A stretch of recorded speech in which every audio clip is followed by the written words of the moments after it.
Wow. Hey, much love and respect to everybody that's tuned in. Today, we're going to do a little recap of what we've been learning regarding the original colonists and the original Europeans, what we have learned about their physical descriptions, who these people were, and the influence they had here in colonial America, and the genealogy of many so-called African Americans. Before I begin today, I want to remind everybody, we're going to be reading from a great book, from a great author. I'm going to show you guys who that is, what book that is. But before I read this book, which I had for a while now in PDF form, then I bought the physical copy, is that we have proven and shown the original primary sources that are going to be quoted today in this book. So you guys don't have any doubts. You can go back to the previous presentations I have, my many videos on the Swarthy Europeans, the Huguenots, Swarthy Europe, its Aboriginal inhabitants, the Jacobites, the Sephardic Jews and crypto Jews, crypto Moors, the Muslims, the Pilgrims, the Puritans, the Protestants, who these people really were. So you guys can reference that. We're going to basically correlate all that today. It's going to come out of one book. So shout out to this author. We're going to get right into it today, and we're going to start reading from this book. Couple pages. Of course, this is not the full book. So this is the book right here. A lot of you know this series, this author, these great books. We've read a couple of them already. A couple of the parts. I have many of the parts here. This is the Negro Question, Part 7, written by Lee Cummins. Shout out to Lee Cummins. All right, make sure you guys get the physical copy. It's available on Amazon, I believe. Or anyway, just go ahead and Google it, the Negro Question. You'll see the different parts. This one is Swarthy Memoirs of a Black American Revolution. All right, so remember, I've gone over muster rolls from Virginia, showing you 90% or more of the soldiers there were people of color coming from Europe and local people that were there. We have shown the muster rolls of the Jacobites and these ship manifests. We know a lot of these Scottish and Irish people were people of color that were coming, these so-called English, to fight these Hessians, these German Palatines, these French, even on the loyalist side, on the English side, also people of color. And we're gonna get right into the book. Make sure to get the full copy. We're just gonna get a couple screenshots of a couple of the pages. This is not the whole book, but I just wanted to read some of the good stuff in this book. This is the introduction. Great men and women who lived and fought during the American Revolution wrote their memories in a book or a diary. They are called memoirs in our generation. What are memoirs? Memoirs are an historical account or a biography written from personal knowledge or special sources. I have painstakingly read the memoirs of a few great men: Professor Boyd Dawkins, Benjamin Franklin, Thomas Jefferson, William Penn, Private Daniel Floor, Colonel Hugh Wynne, and others. These memoirs contradict the fictitious fiction or fake history created by academia and the History Channel. All right, fake history we've been exposing. And again, this author wrote this before a lot of my videos, before a lot of us was talking about Black Europeans. He was already showing us the sources. So much credit to him. And through my own personal research and journey, I was able to reach to the same conclusions and find the same primary sources without knowing that somebody had already made a great book like this. And so he deserves his shout out again. Continuing, says, the memoirs of the men that I have listed above tell a story of 5 Black armies that fought the American Revolution: Black French troops, Black German troops, Black Polish troops, Black Continental troops, and Black officers. The memoirs in this book describe a Black Hessian army that fought at Savannah, Georgia, and Yorktown. Yes, these are non-fiction, real memoirs that can be proven, right? What he's letting you know, these are primary sources you can go verify. We've shown many of these primary sources from the actual books they were written and the actual people who made them. I've shown you the exact copies they scanned of the original books We've seen the first-hand accounts. These memoirs describe the black management of the American Revolution on both sides of the Atlantic. On the Continental side, there were black presidents of the Continental Congress before and during the American Revolution. All right, we're gonna definitely get more in depth in that in future videos. The Continental Congress, we're gonna go over it a little bit in this book today. A couple of references to some of these so-called presidents. On the British side, King George III was black, and so was the British Parliament. The British Prime Minister, Chief Magistrate, Justice, and Attorney General were black during the American Revolution. The research in this book is founded on the memoirs of people who were alive during and immediately after the American Revolution. Most of the memoirs that you are going to be exposed to are from people who shed blood for the American cause, and yet their memories are not permitted in the hallowed halls of academia.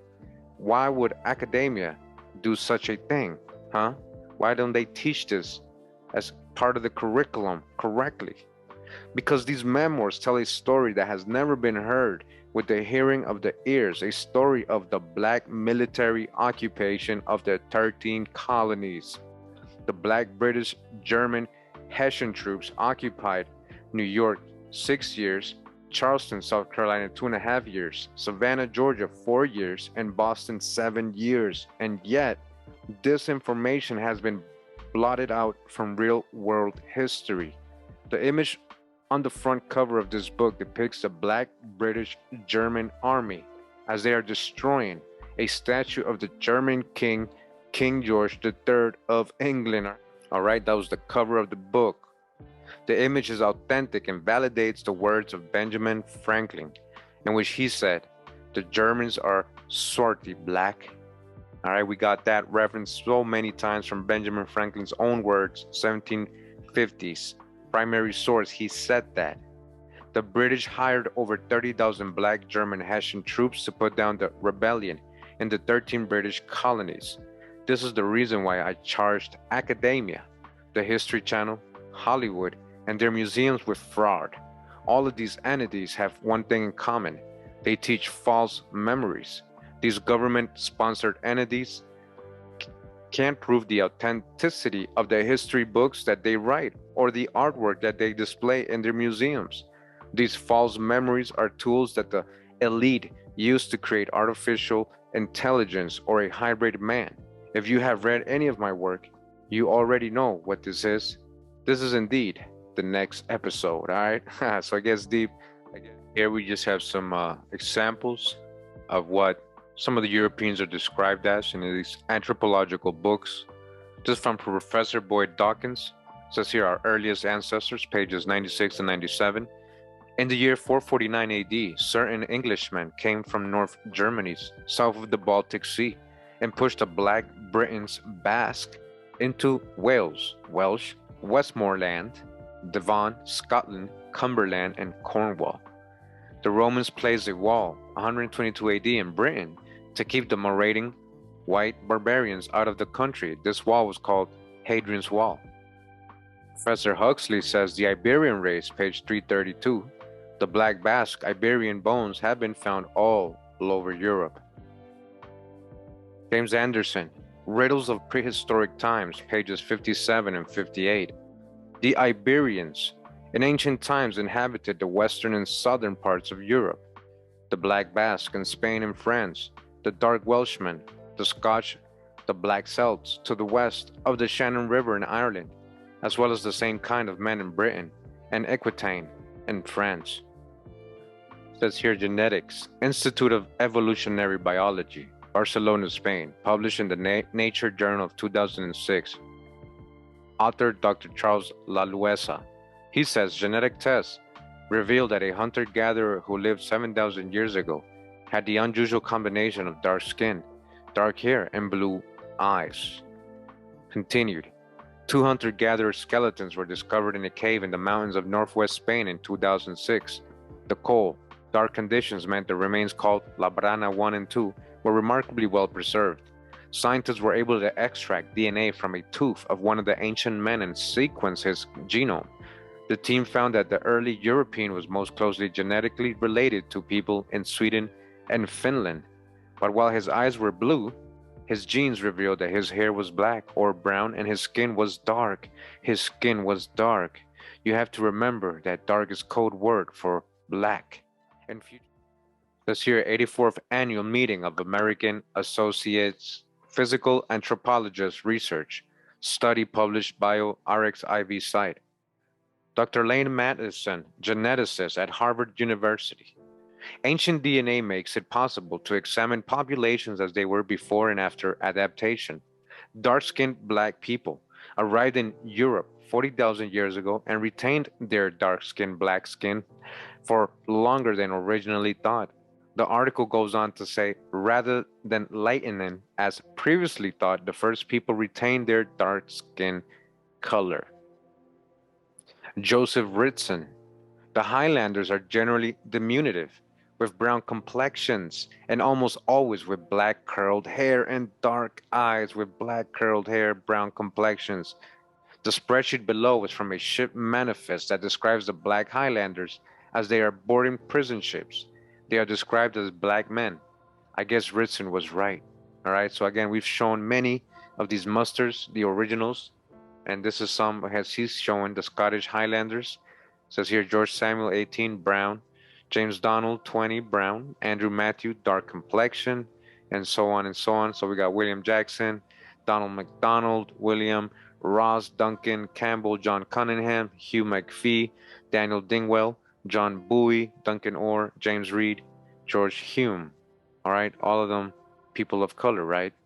Jacobite gleanings from the state manuscripts, page 48. This is from 1745. I've actually shown you guys the original, the actual book that contains this list. This is real. Author J. Macbeth Forbes, Harvard College Library. This is real. Real. Black Europeans, they were so-called Negro, the Highlanders. Wake up. In this part of the book, he's showing the memoirs of the Secret Services of John McKee. Remember my Jacobite John McKee secret agent video where we actually read this book. He has the cover right here. We actually went to this actual book right here from the 1700s, 1733, as it says here, Nichols and Sons book collection, the New York Library. All right, and here he describes many of the Jacobites. We've went over this. He's labeling, he's describing them all of them with dark complexion. Let's go over some examples in this book, which we have in this book here, the Negro Question, Part 7. It says here, Charles, so it says a description of the Jacobite royals, princes, dukes, earls, and noblemen of the Scotch, Irish, and Brit Welsh. It says here, 1, Charles Lennox, page 36, Duke of Richmond, son of Charles I of Scotland, black complexion, much like King Charles. That's what it says. 2, John Lord Somers, pages 48, 49, and 50, late Lord Chancellor, brown complexion. Daniel Earl of Nottingham, pages 25 and 26, Secretary of State, a tall, thin black man. Charles Duke of Somerset, pages 16 and 17, Master of the Horses, reign of Charles II, black complexion. John Duke of Buckinghamshire, pages 19 and 20, was Earl of Mulgrave in the reign of King Charles II, brown complexion. Charles Duke of St. Albans, page 40, first son of Charles II, black complexion, much like King Charles. John Duke of Newcastle, page 35, Earl of Clare, before the Revolution. King William created this gentleman a duke and gave him a garter, black ruddy complexion. Heneage Finch, Lord Guernsey, page 90, brother of Earl of Nottingham and solicitor to King James II, a tall, thin black man. Earl of Feverham, page 98, took oath to King Williams, a middle-statured brown man. This description of the black Jacobite royals, Scottish Highlanders, and black Britons Welsh comes to us from a very reliable source, the English Secret Service. What would you call a man that was given false memories, a false name, and a false past? I would call him a hybrid, an artificial being, and that is what has happened to the so-called Negro. Listen, this hybrid Negro has forgotten his true history, his God and his land. The great switcheroo has taken place. Someone else is living in your mansion, wearing your royal titles, assuming your history, and swatting on your land. They appear in social media as the royals of Europe when they know that this is historically and genetically impossible. We are the seed of the black Jacobite Israelite royals of Europe. They allowed us to keep our Scot, Irish, German, French, and British last names, but our memories have been erased. All right, this is deep what he's saying right here. Shout out to Lee Cummins. Your memory is erased by the lies that they teach you in the government-sponsored school system. And we continue in the book, a couple more scans of some of the pages again, just going over some of them. It says the black government of England and the American Revolution. Britain in the Hanoverian Age, 1714 to 1837, an encyclopedia, pages 287 to 90. This is what it says. On pages 287 to 290, King George II court is described as Teutonic. The word Teutonic was a word that described all the Germanic tribes. And based on the writings of Benjamin Franklin, a picture begins to emerge. The King's Parliament was full of black people. Professor Boyd Dawkins, our earliest ancestors, page 95. Or suppose we go back a few years and examine the history of Germany. The cry under which the Germans have advanced to victory is the cry of a united Germany. That Germany should unite under one rule, all the Teutonic people. The professor is referring to Black Holy Roman German Empire. Remember, I've shown the family crest. This is the same people we're talking about. Remember, we've shown these family Holy Roman, right? Families, clergymen, bishops. What color were the Germans in 1751? Let's rely on eyewitness testimony of Benjamin Franklin. Benjamin Franklin, 1751, essays America as a land of opportunity. Germany is swarthy black. All right, Benjamin Franklin said it many times during his life. The colonial revolution started 25 years from the date of Benjamin Franklin's essay. Hardly enough time for the German people to go from being black to white. This book will prove that the black British German army occupied the 13 colonies. And Benjamin Franklin says, and since detachments of English from Britain sent to America will have their places at home, so soon supplied and increased so largely here, why should the Palatine Boers, Germans, right, be suffered to swarm into our settlements, and by herding together establish their language and manners to the exclusion of ours? Why should Pennsylvania, founded by the English, become a colony of aliens, who will shortly be so numerous as to Germanize us instead of our Anglifying them, and will never adopt our language or customs any more than they can acquire our complexion? That's Benjamin Franklin literally saying they cannot even be our color. He was different. They were darker than him. These Germans, Palatines, these Boers, he's calling them. When Benjamin Franklin arrived in the 13 colonies, 1723, there was already a black Scotch, Irish, Dutch, Swede, German, and Welsh population present in great numbers. These black were the seed of the original colonists who had come to North America in the days of King James VI of Scotland, King Charles I, King Charles II, and King James II, Duke of York. The data associated with the colonization of North America by these black Scots and black Brits can be found in the Negro Question Part 6, the 13 black colonies. Make sure to check that part out too, get all the books. This was the reason that Benjamin Franklin sounded the alarm in his essay. The original colonists were black. The American Indians were black, all right? Big one right there. This is what we've been trying to tell you the whole time. You guys are literally the Americans. Which ones? The ancient ones and the founding fathers, the ones who came, not just doing evil, what we think of colonization, conquistadors, but also just people just trying to get away and come to their promised land. They were being persecuted over there, and they had to survive. They did what they had to, I guess, whether it was evil or good or bad, it just happened. And it's a lot of you guys' genealogy. Again, the original colonists were black. The American Indians were black.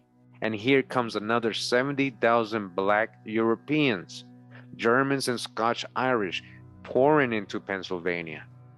Again, we have shown numerous primary sources correlating all this information here. This here, Charles James Fox, all right? So these pictures still, I don't think they're all too authentic. They still, to me, look a little whitewashed. Says here British Statements and Foreign Secretary, 1806 Ladies Magazine. So let's worry about what was written in the actual primary sources, though. How he's described. It says here the Atlantic Monthly, Volume 105, page 447. Charles Fox is a short, fat, and gross man with a swarthy, so swarthy complexion and dark eyebrows. Swarthy complexion, all right? Charles Fox. Memoirs of the Life and Times of King George III, page 388. Fox's figure is broad and heavy, inclined to corpulence, obesity. His figure was harsh, swarthy, black, and sanguine, ruddy. Ruddy is red-brown, right? He looked like King Charles II. So King Charles II is also swarthy, right? And whom he was the great-great-grandson. The most striking feature on his face was his black and shaggy eyebrows. Says here Admiral Richard Howey. I've got actually reference of the Howey brothers before. Says here National Portrait Gallery, engraver John Singleton Copley, 1794. And it says here from 1777, the year of the hangman, page 8. Author John S. Pancake, University of Alabama Press. The tall, swarthy Howey brothers. That's what they were being described as. Encyclopedia Britannica, Dictionary of Arts, Sciences, volumes 13 and 14, pages 837. Admiral Richard Howey's nickname was given to him on account of his swarthy complexion, Black British Admiral. And they're not even given the nickname. He was literally called Black Dick Richard. He was called Black Dick. I've actually gone over the primary source. As funny as that sounds, that's what he was being called. Why? Because of his swarthy complexion. A Black British Admiral. It says here General William Howe. And it says here in the American Revolution 100, the battles of people and events of the American Revolution, page 58. Commander William Howey was swarthy, 6 feet tall with bad teeth. Memoirs of the Life and Writings of Benjamin Franklin, page 310. The French were swarthy in northern France. In 1778, Benjamin Franklin was the ambassador to France. This means that Franklin lived among the French people and he wrote memoirs, what he saw, all right, a primary source. This makes Franklin an eyewitness. Memoirs of Thomas Jefferson, the storming of the Bastille, July 14, 1789. I saw 60,000 Frenchmen of all colors, Thomas Jefferson lived among the French people and he wrote memoirs, what he saw. This makes him an eyewitness just like Franklin. Now that we have cleared this matter up, let us proceed to one of the great secrets. There are many of the American Revolution. One of the secrets of the American Revolution is the fact that Black German troops fought under the French umbrella. It says here Black German Hessian state. It is known fact among the so-called scholars that there were only 5,000 inhabitants in Pennsylvania in the year 1723. This number included Germans, Scotch, Irish, Welsh, Britons, and English. In 1753, 30 years later, there were 40,000 black swarthy Germans in Pennsylvania, along with 30,000 black swarthy Irishmen. All right, you guys hearing? Do the numbers. These people had descendants. This is why Franklin freaked out. The original colonists were black, and now you have 70,000 black Europeans herding into Pennsylvania. You might think the writer is delusional. You might think we're crazy when we're saying this, but we've gone over the numbers of these indentured servants that we're getting rid of from Europe. We've gone over these ship manifests, thousands and thousands. You might think the writer's delusional, but before I am through writing this book, the proof will astound you. If you were shocked by the Black French and Haitian omission, you will be horrified by the omission of the Black German troops. Let us examine the original draft of the Declaration of Independence and the words of Thomas Jefferson. All right, so he goes over that. All right, so again, make sure to get the full book if you want. Portrait right here, and it says Black German Charles of Birkenfeld, Zweibucken, History of Burdenfeld, and Wikipedia Commons. These black Germans were called Teutons, and were located off the east coast of Britain. This one right here, check this one out. You can definitely see so-called Negro in this coin or jewel. It says here, Philip I, Landgrave, Count of the Hesse, circa 1535. All right? And it says this is what a black German Hessian soldier looked like, and I would argue this with any of their scholars. It says here, see book, the Duc de Lauzun and his Legion book. Not only did the black German Hessians send over 16,000 black troops to invade the 13 colonies as mercenaries, they also sent black German officers. Over 30,000 black German Hessian troops fought on the side of the British during the American Revolution, right? That's a big one right there. History they never told us. Black Germans fought under the French flag and then were forced to fight against the black German mercenaries that the English had hired. Think about it. This will prove to be a black on black affair. All right, black on black affair. This is a drawing they have, again, of a black Hessian German drummer. This is a historic drawing, which you can actually find that. Brigadier General Francis Marion, Frenchman, Memoirs of Henry Armored Brown, together with 4 oracle orations, page 329. A few bloody noses, the realities and mythologies of the Admurian Revolution, Image, South Carolina, Virtual Library. Says here, Marion was a stranger to the officers and men, and they flocked about him to obtain a sight of their future commander. Recalled William James, who joined Marion's men when he was only 15. He was rather below the middle stature, lean and swarthy. Swarthy means black. Journal of Military Service Institution, U.S. Journal, Volume 1, page 265. General Marion was below middle size, lean and swarthy.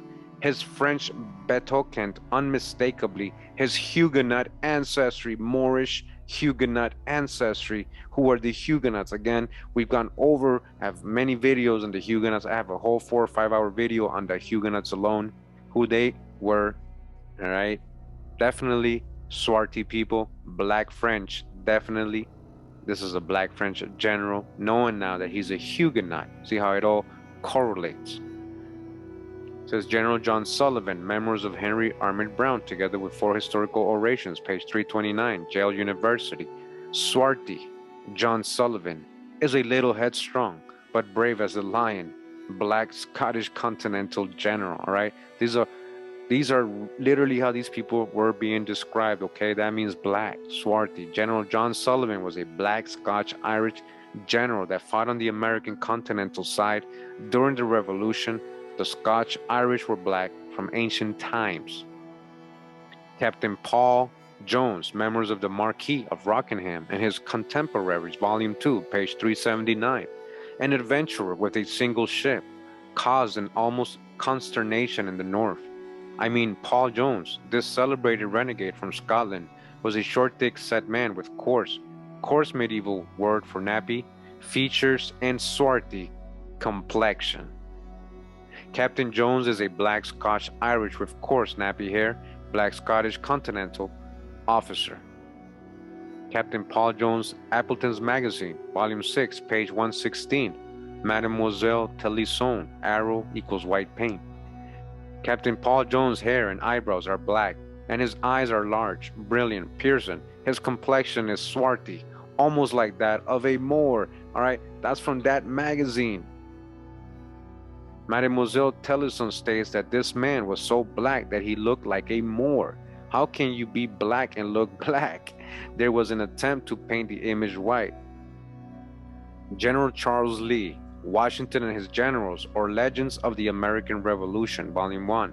Author George Lippard, page 33. The one who held the map was tall and straight-shouldered, and I knew the figure to be that of the General-in-Chief. As I approached, I recognized, too, the swarthy face of General Charles Lee. Okay? It says here in Hostile Red, A Romance of the Monmouth Campaign. Author Joseph Alexander Altsheler, page 314. Standing in the same circle with Pickering and Lee, the captain of the partisan band, with his slight form and swarthy face, who was on detail on that fateful night with the commander-in-chief. General Light Horse Henry Lee, Frank Leslie's Illustrated Newspaper, Volume 43, May 13, 1876, all right, page 162. The ruddy Virginian Light Horse Henry Lee. General Henry Lee was also the Virginian representative to the U.S. Congress. This ruddy man was the father of Confederate General Robert E. Lee, all right? His dad was ruddy. This is the best image that I could get of this guy. You can see the whitening taking place around his mouth. All right, so these pictures I don't even pay attention to because I already know, most of them are touched up. It says here, he's a black Continental general, right? The father of Confederate General Robert E. Lee. Washington and his generals, or Legends of the American Revolution, Volume 1, page 39. Ha, that gallant band whom comes trooping on, spurring their stout steeds with wild hunches, every swarthy hand raising the sword. On high they wear the look of foreigners, trained to fight in the exterminating wars of Europe. Their leader, Pulaski, is tall and proportioned with a dark-hued, hued means colored face. The memoirs said that these black men came from Europe, not Africa, because that's what they try to tell us when they, give us a little bit of drop here that they might have been black, right? But they were not from Africa, they were from Europe, which is 4,512 miles from Africa. Black Polish Continental General, George Washington. Are there any memoirs from the 18th century that give an eyewitness description of George Washington? Yes, there is, but we will have to use multiple memoirs of people that actually knew George Washington. The eyewitness description of George Washington and his French forefather is going to destroy the false memories that you were taught by academia. All right, so I got a future video and also on George Washington to show a lot more sources, put it all in one video to have for reference for everybody. These are some examples here. It says here keywords and definitions. Swarthy means black, ruddy red or red brown, right? More or moran, black. Book Hugh Wine, The Free Quaker, page 463. General Washington has blue eyes and ruddy skin, ruddy brown, copper colored, ruddy. All right, we're continuing the book. Again, just some examples, some screenshots of the book. Get the full book for every page. It says here Nicolas Marteau Ernest, Cognac Museum, Saint Martin de France. Right, that looks like a so-called black man to me. It says here Nicolas Marteau, French, Basque. We got the reference of the Basque already being dark. Great-great-great-grandfather of George Washington. This is an image of George Washington's black swarthy great ancestor, right? The French Huguenot were Moors. Nicolas Marteau, look, that's a so-called Negro. Nicolas Marteau, Huguenot. Who's the Huguenots? This black man came to America in 1620 on the ship Francis Bonaventure, and he is depicted as a black man. Nicholas had a daughter by the name of Elizabeth Martial. This black French woman married Colonel Reed, black Brit, a man from Britain, Wales. A daughter was born to them by the name of Mildred Marteau, a black woman, who in turn married Colonel Augustus Warner, and to them was born the illustrious George Washington. So how did he get Washington if his dad is Warner, huh? And his dad Mama Marteau. Interesting, right? Future video, we're gonna break this down, try to see what's going on here. Benjamin Franklin said, the French are swarthy black, and when he traveled to France, he wrote, the Frenchmen in northern France are swarthy black, okay? Primary sources. Thomas Jefferson again wrote, during the storming of the Bastille in France, I saw 60,000 Frenchmen of all colors storming the Bastille, okay, of all colors. These are facts, non-fiction, as they have been handed down to this generation. George Washington had French Huguenot Basque blood in him, okay, from his great-great-grandfather's side of the family. Franklin's mother was a black woman, being the offspring of two black nations, the French Black Basque and the Black Brit Welsh. Professor Boyd Dawkins said the Black Britons were pushed westward into Wales and Scotland. This is the reason Washington was described as being swarthy and ruddy.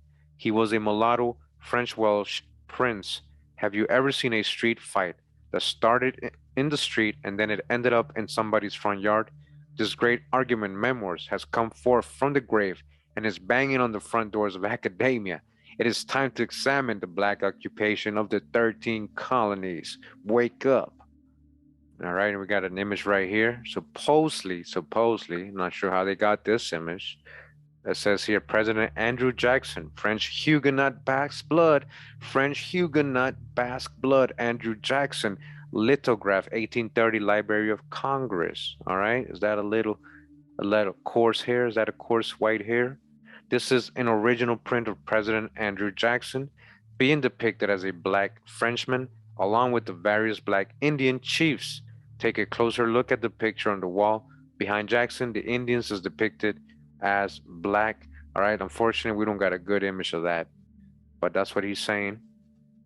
So again, the Indian is depicted as a black person, and Lady Britain is depicted as a white woman. This portrait of Andrew Jackson supports the noise out there that says he was a black man. Our focus today is not on Andrew Jackson, but the black American Indian. All of the images from the 18th century depicts the Indian as a man of color. I shall produce another eyewitness, the founder of Pennsylvania, William Penn. He's going to let you know the color. We've gone over this primary source, and it's very interesting. Again, on Andrew Jackson, that's another future video I got for you guys. We're going to break that down as well, just like we did Abraham Lincoln. Now, it says here regarding William Penn, what did he say about the Delaware Indians? William Penn wrote this in the 1600s. I've shown the primary source. I've shown the actual source in my previous videos. Make sure you catch up if you're new. It says here, William Penn, for the natives, the Indians, I shall consider them in their persons, language, manners, religion, and government. For their persons, they are generally tall, straight, and well built, and of singular proportion. Their complexion is black, like the gypsies in England. Boom, right? All right. Who's the gypsies? The Indians are so-called black, like the gypsies. The gypsies are black too, just like the Indians. All right, primary source is William Penn letting you know about the Delaware Indians. They grease themselves with bear fat and using no defense against the sun and weather. Their skin must be swarthy. They have to be swarthy. William Penn not only tells us that the Indians in North America were black, but he tells us that they are black as the Europeans in England. Wow. William Penn also gives us the definition of swarthy. Penn said black is swarthy. Benjamin Franklin said the same exact thing in 1751. And this is an image of Boston, supposedly 1775. Very hard to, really look at these images they got here, but he had some closings, I guess. It says here, this is from Landing of the British Troops, 1775, engraved with Paul Revere, American Antiquarian Society. This image of the invasion of Boston Harbor by British troops doesn't look like much, does it? It looks like a pretty picture with boats floating in the harbor. That is not the case. When you actually blow the image up, the precious jewels begin to emerge. See the next page. All right, so he kind of zoomed into the image as he's saying here. And yeah, I mean, it looks like swarthy people. I mean, you can't just say these are white. That would be conjecture. I mean, look how they even dress. Some of them look like the Indians, right, with the headdresses and the tobacco leaf skirt or whatever. But again, he's saying this from page 134. These images that you are seeing are the black, British, German, Hessian troops, the red coats, as they are disembarking the warships. I gave you two shots of the same image because I couldn't tell which one was the best shot. I deliberately showed you the ships coming into Boston Harbor and the black British. All right, so this is another image here, the burning of New York. It says here, Du Feud, Terrible of Nouvelle York, image cropped from page 140. All right, he cropped in. These are the people doing, this is supposed to be Europeans. All right, look how they look. This image illustrates what the establishment has hidden from the masses over the years. The government-sponsored narrative will be that these were slaves, but they cannot prove that. These are the black German Hessian mercenaries that the English hired to put down the revolt in the 13 British colonies. Let us proceed further because this book is full of proof. This information is astonishing. Not only did the black Europeans found New York, but black Europeans invaded and occupied New York. Who? Black Europeans, not the so-called white man. Another close-up, as you guys can see. Who is that? All right. This is what the research in the Negro Question, Part 6, the 13 black colonies proclaimed.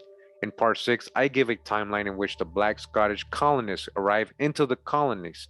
The black Scots began arriving during the reigns of the black Jacobite Scottish kings, King James I of Scotland and England, King Charles I of England, King Charles II of England, and finally, King James II of England. Make no mistake about it. These are the swarthy black Germans that Benjamin Franklin talked about. These are not slaves, okay? These are not slaves. These are not Africans, man, okay? These are the Germans Benjamin Franklin was talking about. I have greater witness than this. Come and see, all right? He got more and more and more in all his parts. All right, and this is another image here. And this is what he has in the cover of his book. Okay, just you can see colorized. That's what he has in the cover of his book, colorized.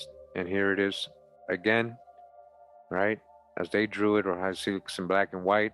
It says here, Sons of Liberty destroy statue of King George the Third, the Sons of Liberty, huh? War of Independence, British Library. This is the image that you see on the front cover of this book. This is an image of the black British soldiers destroying the statue of King George the Third of England, a German king. The images are extremely small, so to see the real jewels that this image possesses, it is necessary to enlarge this. Let's go look at it in the next page, he says. So this is him closed up, but he has a better picture in the cover, colorized. That's literally what you're seeing. Here it is again, but as you can see, these are all swarthy people. All right, what's going on here? As you can see, all of these German Hessian soldiers are black. These black men are black German mercenaries. They are not former slaves. These black colonists included Germans, Swedes, Dutch, Norwegians, Bohemians, Prussians, French, Brits, Scots, and Irish. The government-sponsored narrative is beginning to come apart at the seam. Where did all these free black citizens of New York come from? Let's read a passage from the 13 Colonies written by Helen Eisenlaw on the next page. All right, so again, this is the image he was talking about. Again, black Hessians, black Hessians, black. Says here, Helen Ainsley, the 13 Colonies, page 386. This colony, New York, in 1664, then numbered some 7,000 Dutch. This is besides the real Dutch, Prussians, Bohemians, French, Swedes, Norwegians, Scots, Welsh, Irish, and 5,000 English. What color were these people? All right, Benjamin Franklin again. America is a land of opportunity. This is from Benjamin Franklin's own words. Again, Benjamin Franklin said the Swedes, French, and Germans were swarthy. German people include Prussians, Bohemians, Dutch, and Swedes. Okay, that's all included there. According to Benjamin Franklin's Dublin theory, every 25 years a population should double. By the year 1764, there would be 112,000 black Dutchmen and Germans in New York City. The Scotch, Irish, and the Welsh of Britain were black also, all right? So one thing I just want to point out here, talk about that movie, Gangs of New York. You got to have a different perspective when you see these things, all right? I know they whitewash is hard, but you got to have a different perspective. What did Helen Eisley mean when she said 7,000 Dutch besides the real Dutch? Since the Dutch were the original founders of New York, it was assumed that all the blacks in the city were Dutch. Interesting, right? This is why the citizens in this photo are black. They are the seed of the original founders of New York. If you are one of the guys, you will know what this means. The same thing happened when the seed of Ham and the seed of Shem were herded on the ships and brought to North America. You got another image here. It says General Lord Charles Cornwallis book, The History of the War from the Commencement of the French Revolution to the Present Time, Volume 1. Author Hewson Clark, published 1816. General Cornwallis, his aide, surrendered 8,000 black, British, German, Hessian troops to a swarthy, ruddy George Washington at Yorktown. The white images printed in the books sanctioned by the Texas State School Board as it relates to colonial history is nothing but the unchecked imagination of an evil mind. All right, whitewashed images. The tissue that you use to wipe your nose with has more value than the images printed in these books. In those books, Black Occupation of New York, 6 years. All right, dodge the hijack with the whitewashed images. He's letting you know. The Charleston Massacre, 1775, it says here. All right, Bunker Hill, attack on Bunker Hill and the burning of Charleston. It says the British attacked Charleston in 1775 but couldn't overcome the city.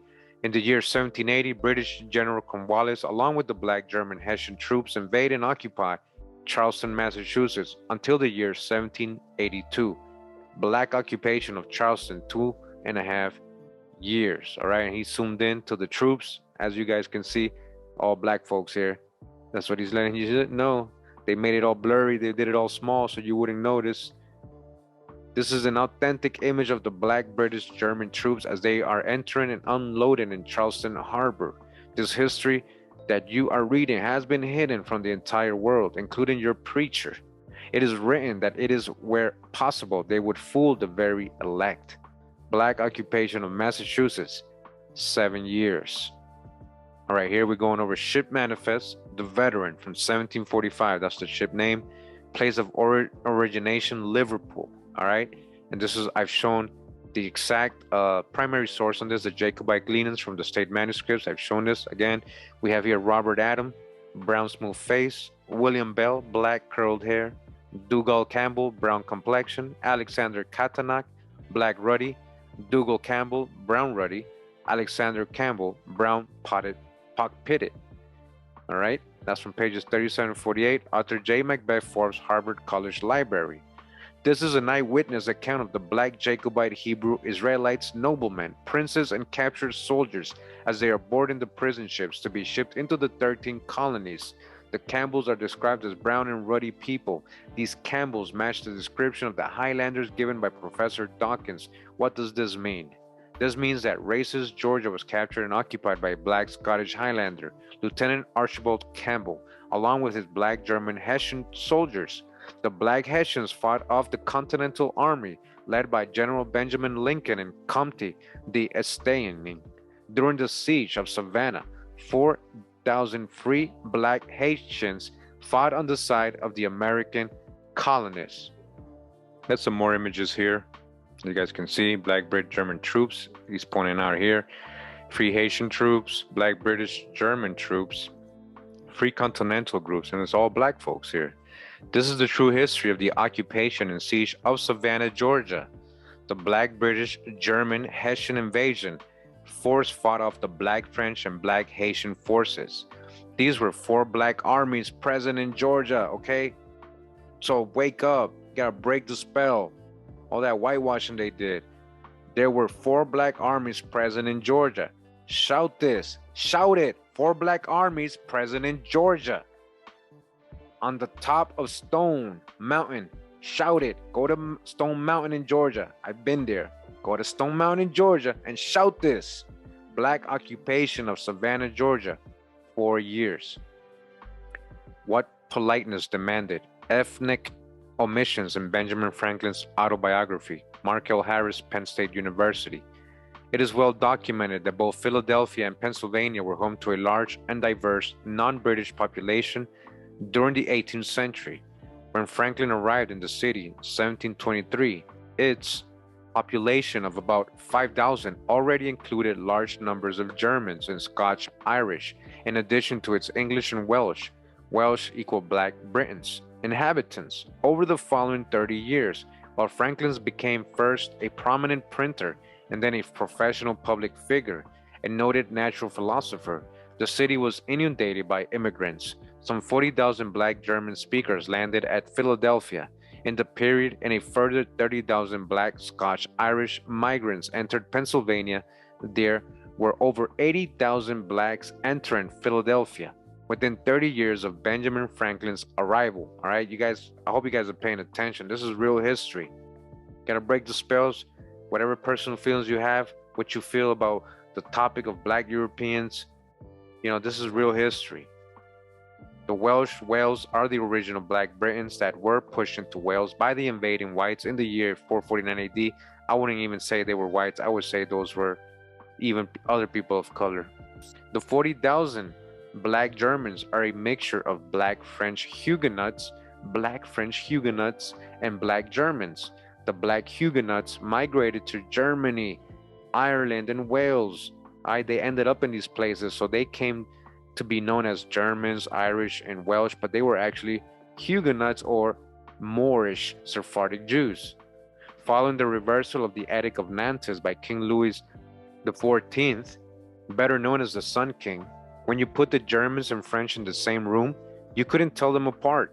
When the census was taken, the French totals were added to the black German totals, unknowingly. All of these will become clearer by the time you are finishing reading this book. Black British German occupation of Philadelphia, 1 year. It says here, black armies of the American Revolution, black British German soldiers, black Polish army Pulaski, black French Huguenot soldier, black Haitian soldiers, black Continental soldiers, Scotch, Irish, and Welsh, black American Indian. Behold the Moran black soldiers. Professor Boyd Dawkins continued, The inhabitants of Britain belonged to very different races. Britain was inhabited by the Black Basque from ancient times, and they called themselves Roman citizens. In their books, they were called the Britons or Welsh. There are two types of Welsh. One is dark and 5 feet 4 inches, and the other is tall and round-headed. The English pushed the dark Welsh Britain westward into Wales, Cumberland, Westmoreland, Highlands of Scotland, Cornwall, and Devon. All right, that's from Professor Boyd Dawkins. Professor Boyd Dawkins is given the location of the blacks in Wales. See the spreadsheet below that lists some of the black Scots and the new black European colonists that are being sent into the colonists. So it's here the black colonists being sent to the 13 colonies, first name, last name, and remarks. So we got Angus McIntosh, who's black, he's 26, Peter McIntosh, brown, James McPherson, black. The McPherson go back to the Shatta clan. Read up on that, the Shatta clan, and they were known as the tribe of cats. Cats, huh? Jaguars, huh? Pumas, Panthers. Alexander McLeod, brown. Charles Morgan, brown. Donald McGillis, black. Alan McDougall, black. Angus MacDonald, black. Convict ship, the veteran political prisoners, continued. These black men on these ships manifest will form the Continental Army during the American Revolution. You see their fate? History of the MacDonald clan, page 98. Land was granted to Angus MacDonald on the east side of the Kinderhook River. During the Jacobite Rising of 1745, MacDonald fought as a lieutenant under the command of Charles Edward Stuart in the Battle of Culloden, after which he was attainted of treason. He fled Scotland and departed from Inverness for the colony of Virginia in 1746 at the age of 18. Following his arrival in Virginia, MacDonald worked as a merchant in Falmouth for 2 or 3 years. In 1765, MacDonald returned to military service when he was commissioned by Thomas Fairfax, 6th Lord Fairfax of Cameron, as a major in command of the Frederick County Militia. Lord Fairfax also appointed MacDonald as an attorney and land agent for his Northern Neck Proprietary. Governor John Murray, 4th Earl of Dunmore, commissioned MacDonald in 1774 as a ranking military officer of an expedition. The expedition was formed to organize and recruit settlers, black, Scottish, Irish, west of the Allegheny Mountains. The recruits' mission was to defend settlements from Native American attacks. MacDonald completed the expedition, which met its goal of temporarily relieving Western Virginia frontier settlements from attacks. So here, these are the original black colonists, and some more from the ship manifest. George Samuel, he's brown. James Donald, brown. These are, again, Jacobites. William Jackson, brown, lusty. Andrew Matthew, dark complexion. Donald MacDonald, swarthy. Angus MacDonald, black man. William Ross, ruddy. Duncan Campbell, dark complexion. John Cunningham, black, sturdy. Again, Jacobite Gleamers, page 3741 from 1745. So what are you really looking at? You are looking at an accurate description of the black colonists and the black Continental Army. These black Jacobites were deported into 13 British colonies in 1715 and 1745. These men and their offspring filled the ranks of the Continental Army during the American Revolution. This is undisputable. This is important in case you guys ever doing your genealogy and you do find relatives that were in the Continental Army. Article history of the Clan MacDonald, Henry James Lee. At the time of the outbreak of the Revolution, there was a large settlement of Scottish colonists at Cross Creek in North Carolina. They brought with them to the new country the sturdy sentiments of the Covenanters, but loyalty was an inherent principle in their character, and when Donald MacDonald called upon his countrymen to remember their oath of allegiance to the crown, they at first followed him to oppose the Patriot Army. As the rebellion assumed the phase of resistance to oppression and the redress of wrongs, the Black Highlanders switched allegiance and fought the Continental side. What does the writer mean? They fought on the side of the Covenanters. The only people to keep the covenant was the Hebrew Israelite Jacobites. These are the black men listed on the spreadsheet on the pages 168 to 170. Donald MacDonald, a Jacobite, was commissioned by Brigadier General of the British forces by Lord Dunmore and gathered more than 1,000 black Scots around him. According to the ship manifest, he was a swarthy black man. He had fought for Prince Charles Edward at Culloden and had great influence over his colonist countrymen. Also at Cross Creek lived Flora MacDonald, the heroine of the Prince's wanderings and escape, and she used all her influence to rally the Scots to General MacDonald's standard. The original black colonists of the 13 British colonies have been deleted from real colonial history. I was painting a black floor with red paint one day, and it occurred to me that even though the red paint was showing, the black paint was still beneath the red paint. You just couldn't see it. Once in a while, the top paint peels or chips, and you can see the original color of the paint beneath it. The white paint is beginning to peel off real colonial history, and we are beginning to see the blackness of the American Revolution that has been hidden beneath the white paint. Together, we are shipping the paint of colonial and world history. And I agree, Mr. Cummins, together we're doing it. So shout out to you for bringing this to our awareness before anybody was really talking about it. So again, together we are shipping the pain of colonial and world history. All those lies we're unmasking. All right, here we're looking at a French Huguenot, Henry Lawrence. President Henry Lawrence, French Huguenot. Boston Magazine, 1784, John Norman, The Hanging of Thomas Jeremiah, a Free Black Man's Encounter with Liberty, page 21. Elkanah Watson, a young American merchant who met Henry Lawrence in France in 1782, remembered him as a pleasant and facetious gentleman of swarthy complexion, medium size and slender form, black Continental president, all right, from the Continental Congress. This is before George Washington. The black Frenchman was the president of the Continental Congress, and he was one of the signees of the Articles of Confederation. All right, we're gonna have a full video breakdown of this, the Continental Congress and the Articles of Confederation. All these presidents that were before George Washington, they were swarthy, yes. This is just an example here. This black former president of the Continental Congress was also sent to London to negotiate a peace treaty between the 13 colonies and the United Kingdom. Henry Lawrence was sent along with Benjamin Franklin, John Jay, French Huguenot, and John Adams, French Huguenot, okay? All Moorish people. Yes, John Adams. Author Elkanah Watson, President Henry Lawrence of Congress, Men in Times of the Revolution, or Memoirs of Elkanah Watson, pages 138 and 139. Henry Lawrence, black French Huguenot, was formerly President of Congress and was appointed ambassador to Holland. He was a citizen of South Carolina, a man of great wealth and position. He had a swarthy complexion. This has been described. Swarthy complexion, medium size, and slender form. I was set off for Mr. Lawrence, who was in my vicinity. All right, it says here, Benjamin Franklin, 1751. The French are swarthy. President John Jay, French Huguenot. John Jay, one of the signatories of the Treaty of Paris, was the president of the Continental Congress in the year 1778.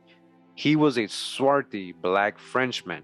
He later became the first Chief Justice in the 13 colonies. The date 1778 is 27 years from the date 1751 that Benjamin Franklin said the French were black.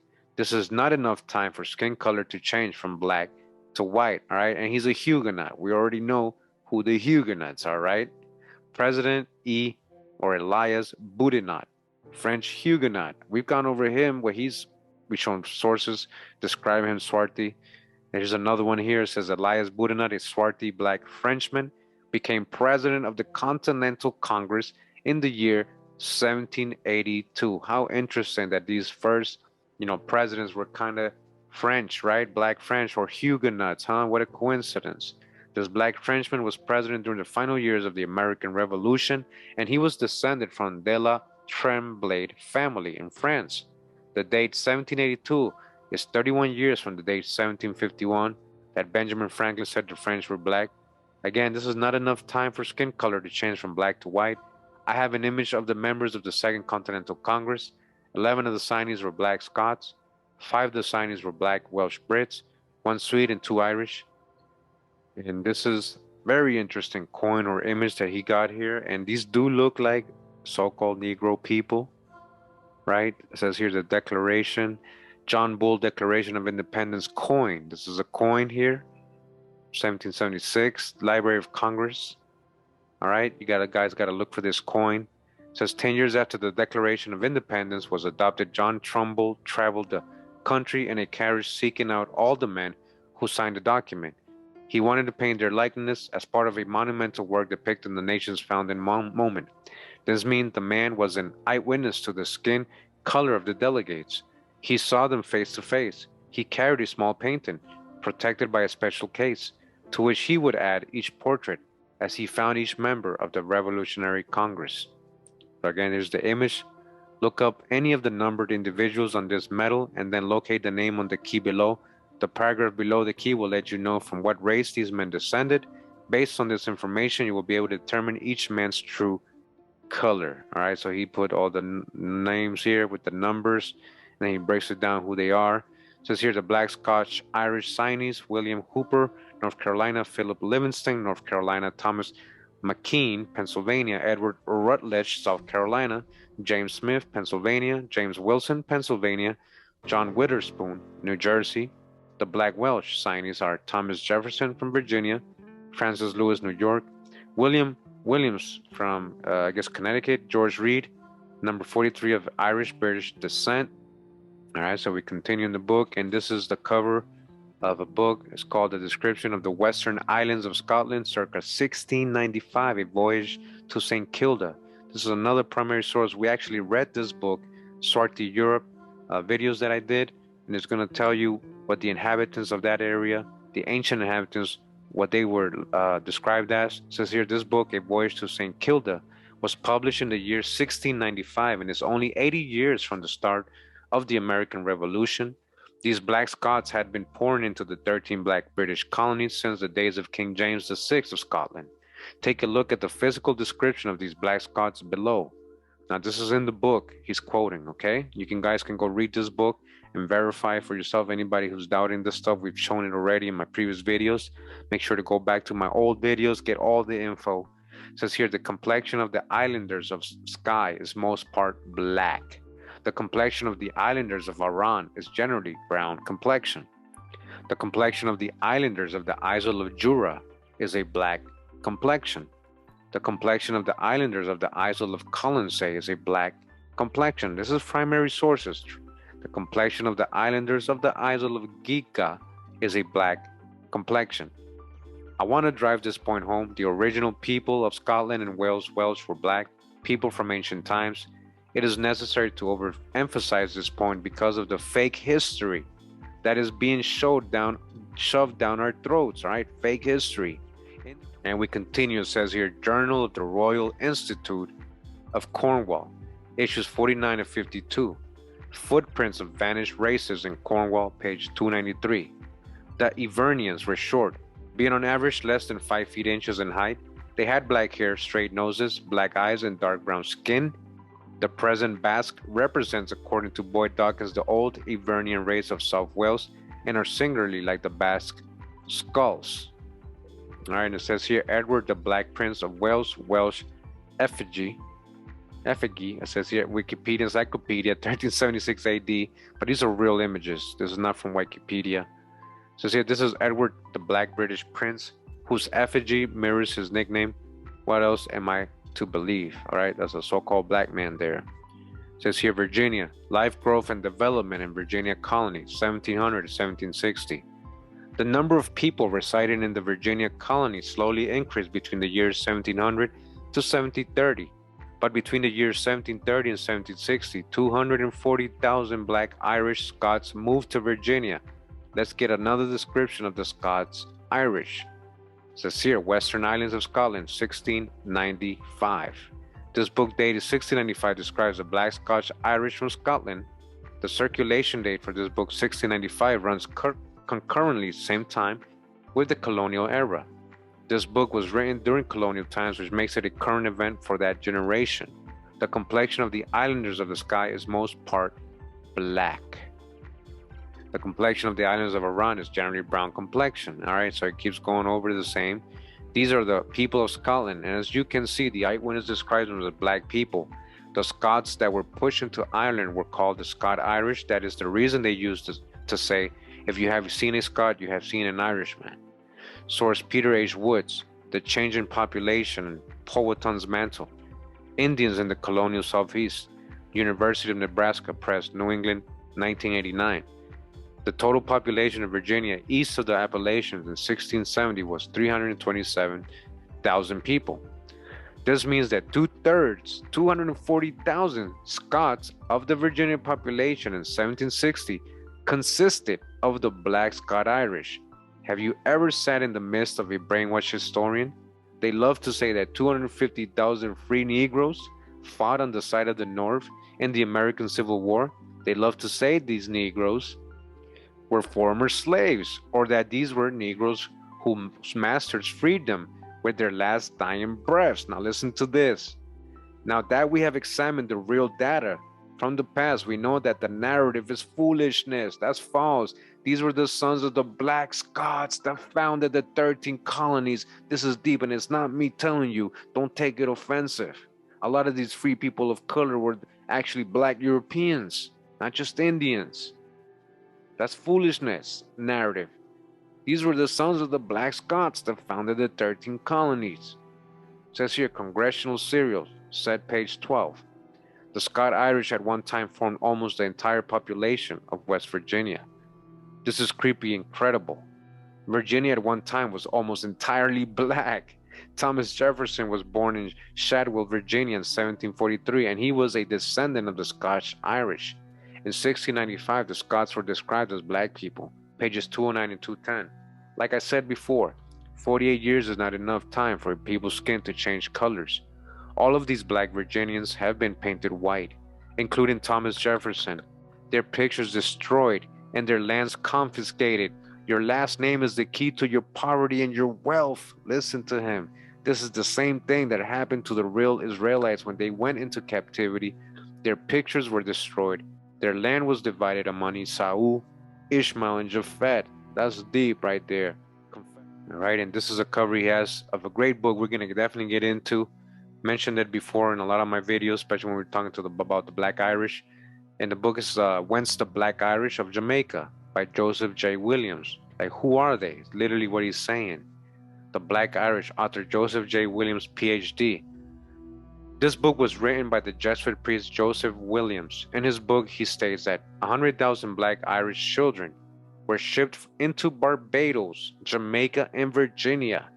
If you take into account that each child had a mother and a father, we can now count for 300,000 Black Irish Scots. The Scots-Irish, Thomas Jefferson's people, were pushed westward into northeast Ireland by the invading whites in the year 449 AD. And I would dodge the hijack on that one. I think they were people of color as well.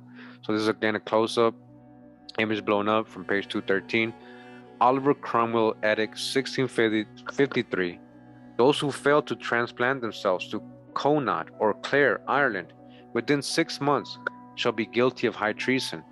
You will then be sent into America or some other part beyond the sea. The Royal African Company sent 249 ships. That's a lot of ships. What slave ships? These are the real slave ships to the West Indies, sending the Irish into the Americas and West Indies, not from Africa, from Ireland. Black folks, Black Irish, going into the West Indies, working in these plantations. With the invention of the paintbrush, the distorters of the truth can rewrite history by simply painting black images white. The images of the original Scot-Irish are now white instead of black. Wake up. The Black Irish Earls. Says here, image of Earl Gilbert de Clare and Clare coat of arms. You see that? Swarthy. Image of Irish Earl Gilbert de Clare. Image location, book of Tewkesbury Abbey, and Wikipedia. We've shown all this stuff, okay, before. I decided to go into my archives and dust off the images of the Black Irish Earls, Thomas Jefferson's people, to drive home my point. There is no dispute in the blackness of these original Irish people. We simply have not been taught real world history. You cannot dispute this image. That is a swarthy, so-called Negro Irish person right there from the 1100s. You cannot dispute that. This is that ongoing science that has to be applied to colonial history, or we will just be as guilty as the perpetrators of fake history if we don't say anything, right? Just as guilty. This is Lord Belmont the First, Earl of Annesley. Annesley coat of arms. You see that? That's Annesley. So-called black man on it, right? First Earl of Annesley, Ireland, with Annesley coat of arms. Image location, Chichester Monuments, Ireland.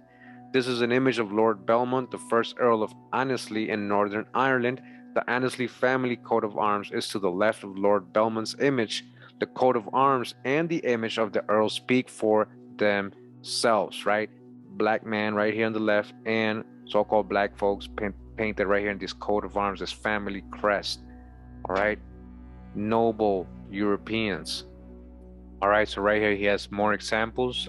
This is from his book, The Negro Question, Part 6, but also we've shown the actual primary source, the actual Jacobite Gleeman's book, showing these the ship manifests from 1745 of the black Jacobites that were being transported to the colonies. And more examples right here: Robert Adam Brown, William Bell Black, Douglas Campbell Brown, Alexander Catanach Black, Dougal Campbell Brown, Alexander Campbell Brown, John Campbell Brown, Alexander Cameron, and so on and so on. You see all these people are so-called black, people of color, so-called Negroes, okay? Information can be found in the book, Jacobite Gleemans from State Manuscripts, page 48. This is from 1745. There's no dispute in this. Author J. Macbeth Forbes, Harvard College Library from Harvard. These black Israelites were absorbed by the original black colonists and fought against the British in the American Revolution. This ship manifest validates John McKee's description of the Scottish nobles exactly, just like John McKee described them. It's a whole different source.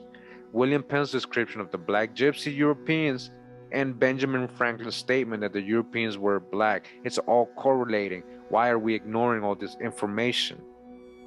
Some more examples here. As you guys can see the names. You have these family names. A lot of you have, yes, these black European ancestry of Jacobites, these prisoners of war, these black Hessians, black Scots, Irish, all that. I want to slow this discussion down for 1 minute now to make a point. Although they destroyed the black images from the colonial era, this ship's manifest gives an accurate description of what the colonists really looked like. These black Jacobite colonists became the black Continental Army that fought against the black British Germany army that invaded the 13 colonies. This is the reason you have white paint on all the images from the colonial era. It is a cover-up. It says here, Memoirs of General Keppel, the Edinburgh Review, volumes 143 and 44, page 235. A greater man than Robert Adair lives in Lord Abermali's recollection. It must have been in the summer of 1806, when he was about 7 years old, that his father took him to see Mr. Fox. In many respects, his personal appearance differed little from the many pictures and prints of him. His face had lost its swarthy appearance, which in the caricatures of that day obtained him the name, oh, look at that, the N-word, right? The N-word, that's what they were calling him, Charles Fox.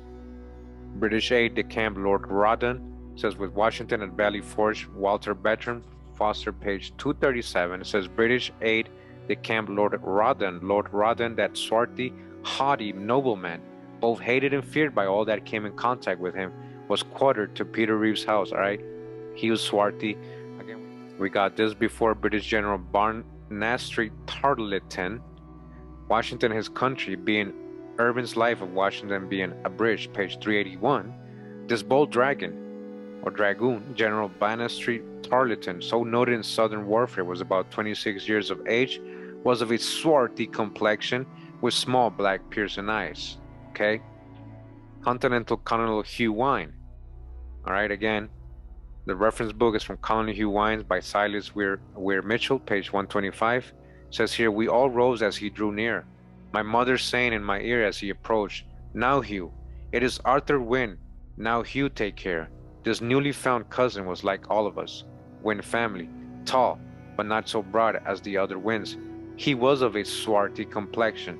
His hair was coarse, nappy, not fine, all right? This is just like all the Wynnes are saying, just like all of us, all the Wynne family. Memoirs, Thomas Hickey, Wethersfield Historical Society, chapter 6, page 30-32. Thomas Hickey has been described as a dark-complexioned man, of 5'6", well-set, an Irishman, and hitherto a deserter from the British Army.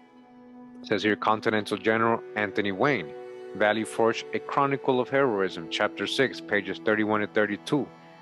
There he is, at this moment riding up the hill from his quarters in the valley, a man of medium height and strong frame.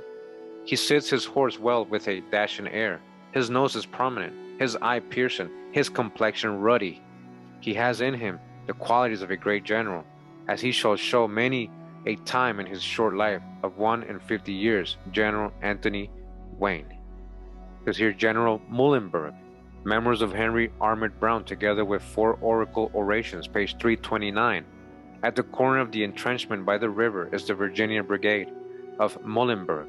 Born at the trap close by and educated abroad, Muhlenberg was a clergyman in Virginia when the war came on, but he has doffed his parson's gown forever for the buff and blue of a brigadier. His stalwart form and his swarthy face, swarthy, are already as familiar to the enemy as they are to his own men, all right? A black man. Who? General Muhlenberg. Benedict Arnold. Hugh Wine, the Free Quaker, page 385. Major Arnold is a dark man and jet ruddy with a large nose. All right, so that brings us to the end of this presentation. Again, I just wanted to go over some of the screenshots of this book. Make sure to get the whole full book so you can get every page, the whole information, get every part, parts 1 through I believe 13. I believe there's I don't know how many parts. There's actually a lot of parts. You guys know more than me on this. I've been looking for all of them little by little to get them all. The physical copies. Make sure you have your physical copy and support Lee Cummins. Thank you for allowing us to read this and share this and build with the community and get this awareness out. Mr. Cummins, I want to thank everybody that came through tonight. I hope you guys enjoyed tonight's presentation. And again, it was just basically a recap of all our research the last couple of years. As you can see, we have somebody else giving us the exact same sources and information. We've never met or talked. I didn't even know he had all this information compiled in one book. It would have made it a lot easier for me in the last couple of years, instead of going and looking for all these sources and compiling and putting it together. And, it was all in one book like this, but it's all happens for a reason. There's a time for everything. Things have to come out a certain way. And the time is now for everybody to wake up and realize, there's a bigger story here. It's not just black Indians. There's a deeper genealogy here when we're talking about so-called Americans, and a real history here of these colored Europeans, these so-called black Europeans, the role they played when they got here, which was very, very important, and it is part of American history.